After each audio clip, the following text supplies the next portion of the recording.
Portugal looks small on a map, but it's an entire world stitched into one coastline.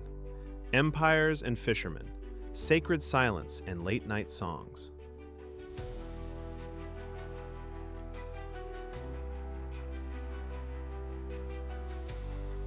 Before we choose a city, Portugal gives us something simpler: air that tastes like the ocean. Even inland, the Atlantic is never far, carried in wind, in weather, in the way buildings face west like they're listening. This is a country shaped by departures.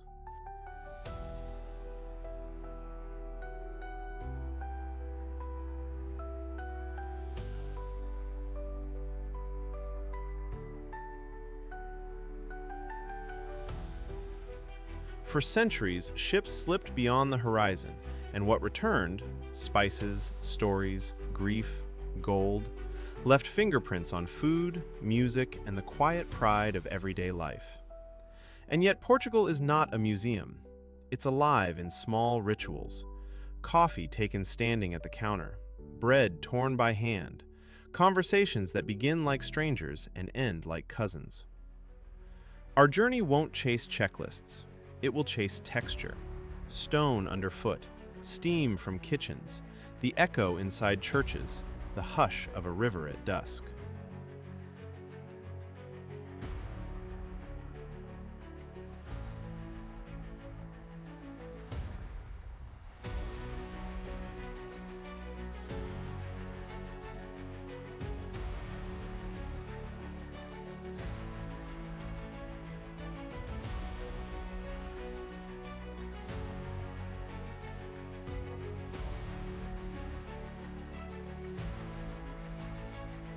Lisbon doesn't introduce itself all at once. It arrives in layers, like paint, like history, like the blue and white tiles that catch sunlight and throw it back at you. Streets fold over hills, shadows slip between laundry lines. Somewhere below, the Tagus River carries the city's reflection like a moving mirror. Here, the past isn't behind glass, it's under your feet. Stone worn smooth by centuries. Corners that still feel like they're waiting for an old song to begin. Lisbon is famous, yes, but the real story is how it holds contradictions: grandeur and grit, nostalgia and reinvention.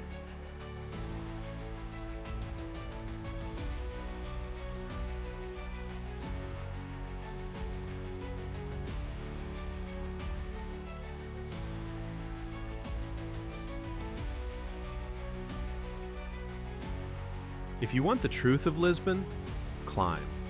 Not for the photo, for the pause. At Miradouro da Senhora do Monte, the city stretches out like a storybook you can't finish in one sitting. Rooftops like terracotta scales, church domes, the river widening into brightness. Listen closely. You hear Lisbon breathing. A scooter somewhere below, a dog barking once, then silence. A couple sharing a pastel and not saying much. Viewpoints in Lisbon aren't just places, they're punctuation. They remind you, slow down. Let the city arrive.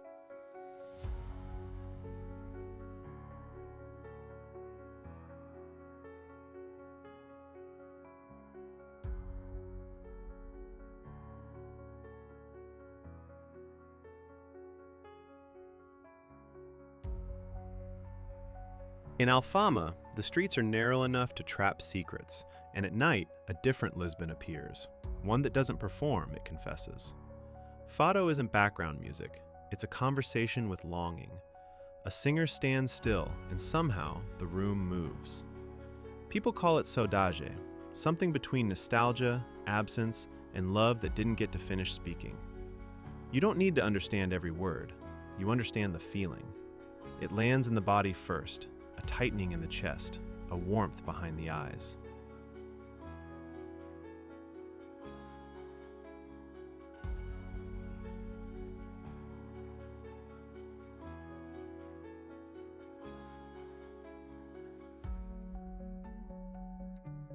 Lisbon's food culture is a dialogue between locals and visitors, tradition and reinvention. Time Out Market Lisboa opened in 2014 inside Mercado da Ribeira, turning part of an old market into a curated hall of chefs and snacks. But the building's story is older. Mercado da Ribera's roots stretch back centuries, and the market was inaugurated in the 19th century as a major food marketplace. Walk through and you'll see the split personality. On one side, bright counters and lines. On the other, everyday buying, produce, fish, conversations that don't care about cameras. That's Portugal. Not one thing, but two truths sharing the same roof.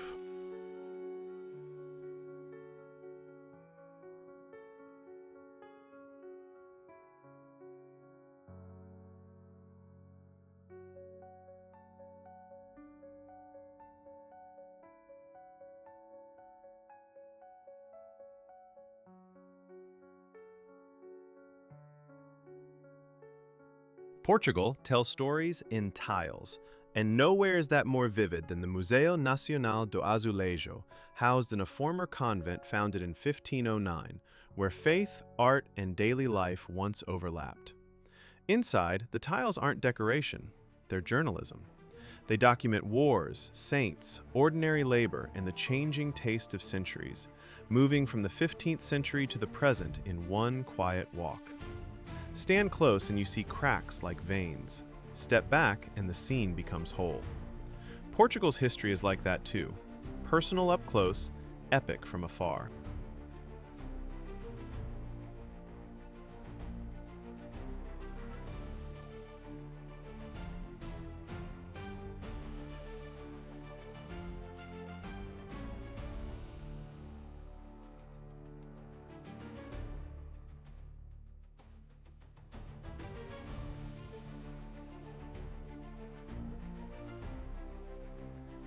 In Portugal, you can taste the map, salt from the sea, olive oil from the interior, and then cod, bacalhau, the fish that traveled, preserved, patient. One classic version is bacalhau à brás, shredded cod folded with onions, thin potatoes, eggs, and black olives, soft and crisp at once. A reasonable estimate for a plate in a casual spot might be €10 to €18, depending on neighborhood and season. If it's cheaper, it may be simpler. If it's more, you're paying for location, service, and the story being sold with it. But the real value is the ritual, the first bite, the conversation, the way time loosens its grip.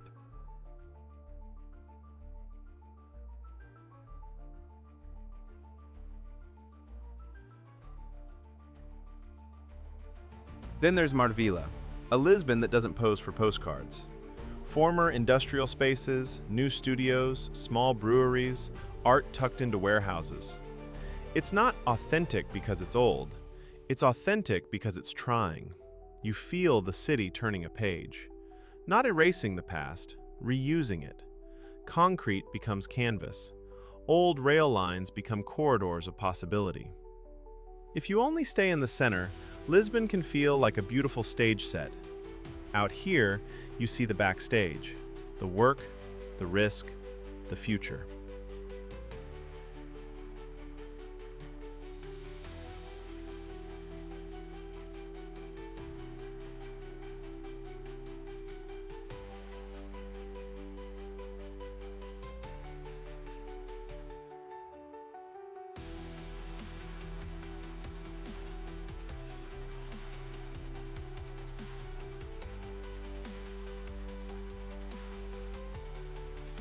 A short ride from Lisbon changes everything. In Sintra, the air cools, the forest thickens, and the light turns theatrical. This landscape made people dream in stone, palaces, gardens, myths carved into staircases. But here's the twist. Sintra isn't only romance. It's also climate and ecology, the way moisture gathers, how trees hold fog like a secret. The human fantasy exists because nature set the stage first.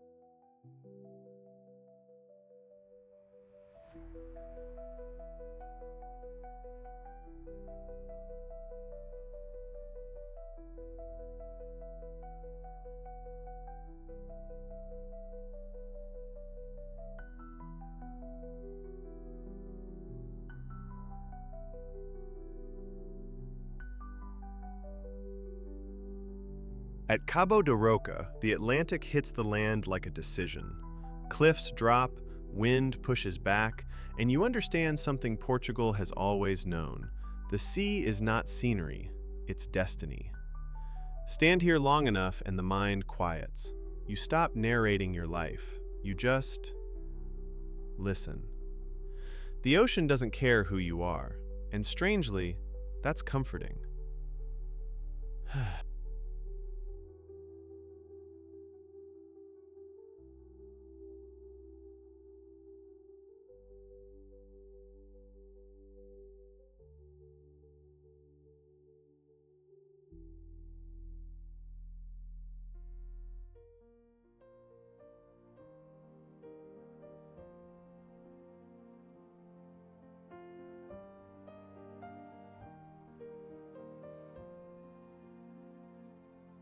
Portugal's magic isn't only in headline cities.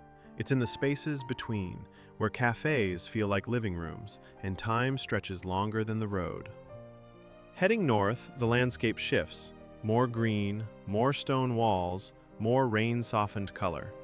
And you start noticing a pattern. Portugal doesn't shout its beauty, it lets you discover it. Which means the reward is proportional to your patience.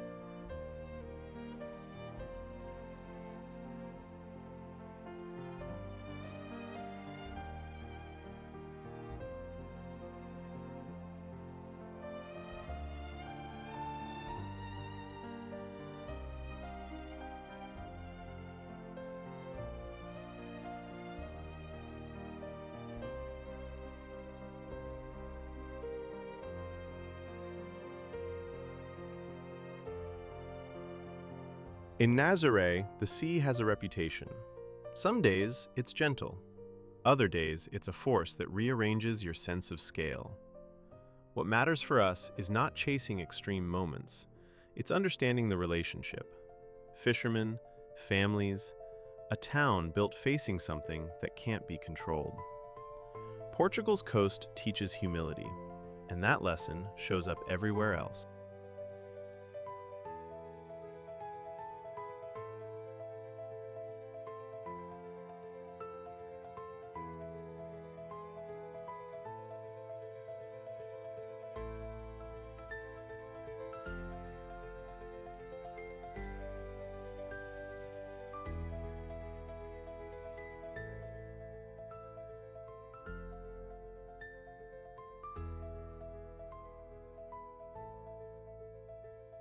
Then Coimbra, a city shaped by learning. You can feel it in the rhythm of footsteps, in the way cafes fill with conversations that sound like ideas being tested.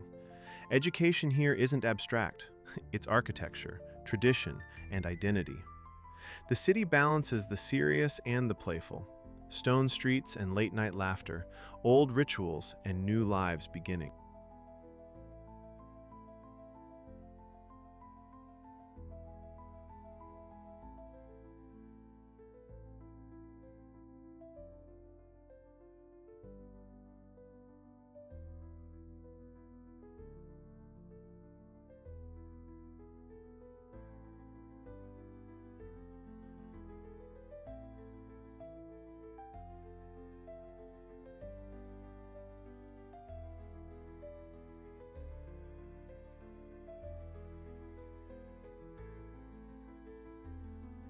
Porto doesn't glow, it smolders. The light is moodier, the streets steeper, the river darker and more dramatic. In Porto, beauty feels earned. You climb for it. You get lost for it. Down by the river, the city reflects itself in the Douro like it's checking its own face. Still proud, still working, still carrying history in its shoulders.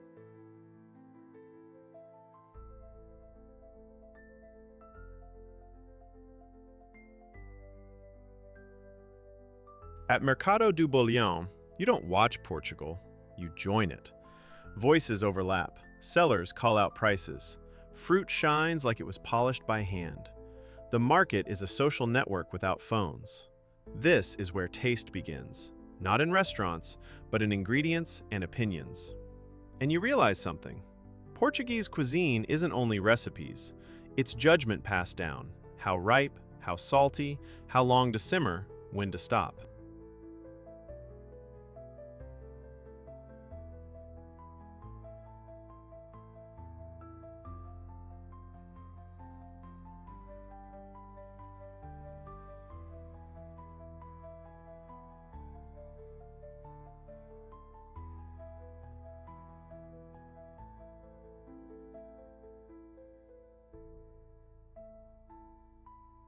Across the Douro, cellars and barrels remind us, trade built cities.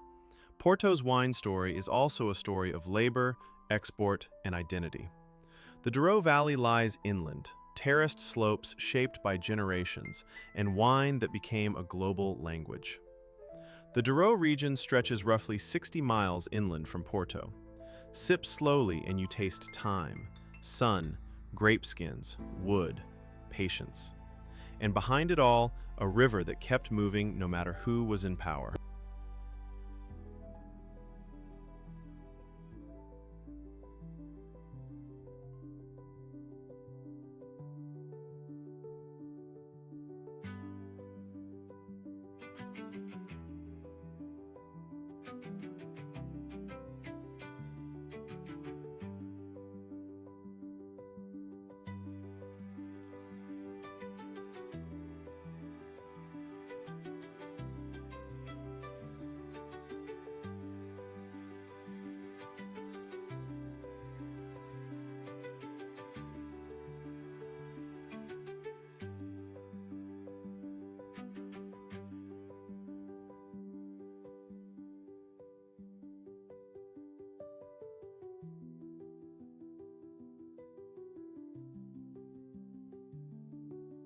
In the Douro, the land looks sculpted.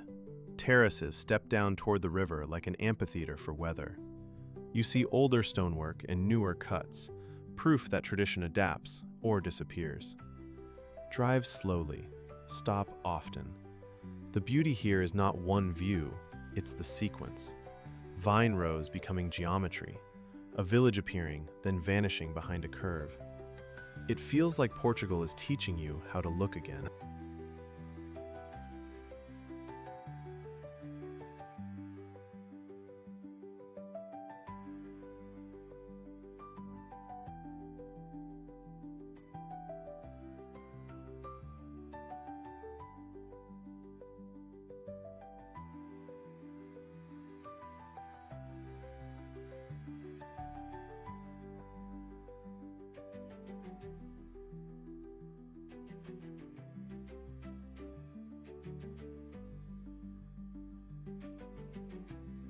In Guimarães, you feel origins, narrow streets, old stones, a sense of beginnings. Whether you're deeply into history or not, places like this do something subtle. They remind you that nations are stories people agree to tell together, again and again, until they become real. Portugal's identity was forged in borders and battles, yes, but also in ordinary endurance, families, work, faith, and the stubborn decision to stay.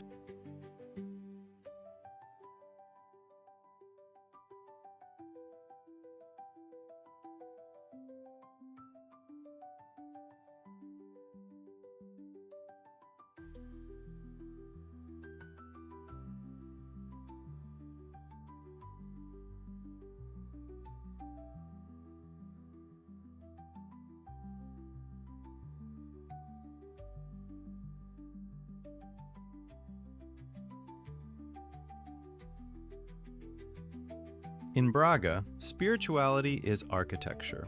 Churches rise like statements. Steps climb like questions. Even if you're not religious, you can feel what devotion does to a place. It slows people down. It organizes the calendar. It gives meaning to suffering and joy. Portugal is full of this quiet intensity. Faith as culture, culture as memory.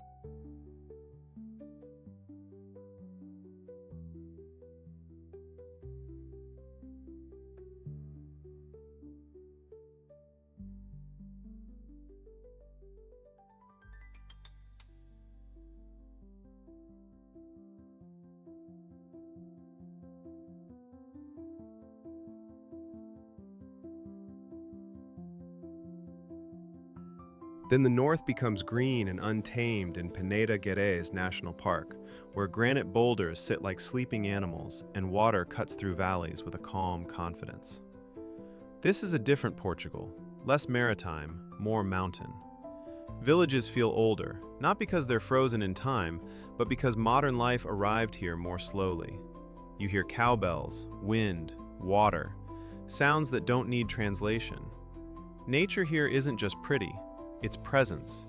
It asks you to match its pace, to accept that not everything exists for you.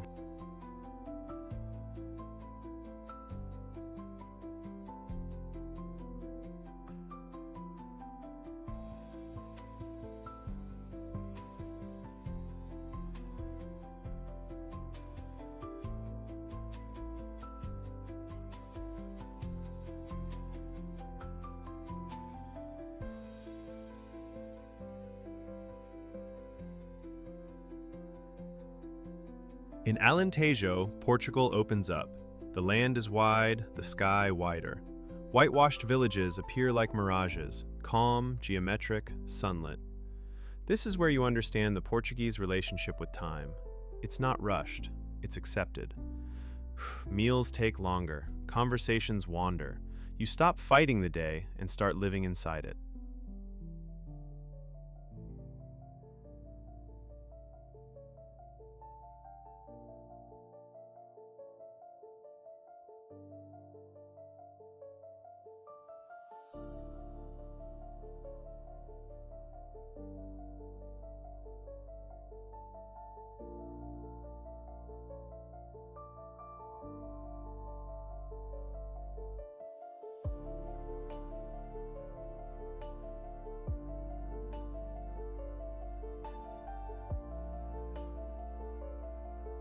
In Évora, history isn't hidden, it's structural.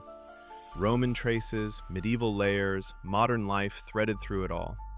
Walk slowly and you see how civilizations stack. Stone reused, streets repurposed, stories renamed. What survives isn't only the monument, it's the habit of living beside it.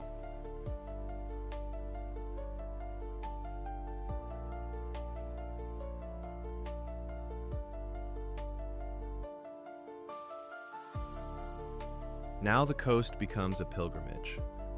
The Rota Vicentina Fisherman's Trail follows the Atlantic edge for about 226.5 kilometers, officially divided into 13 one-day stages, typically walked between September and June.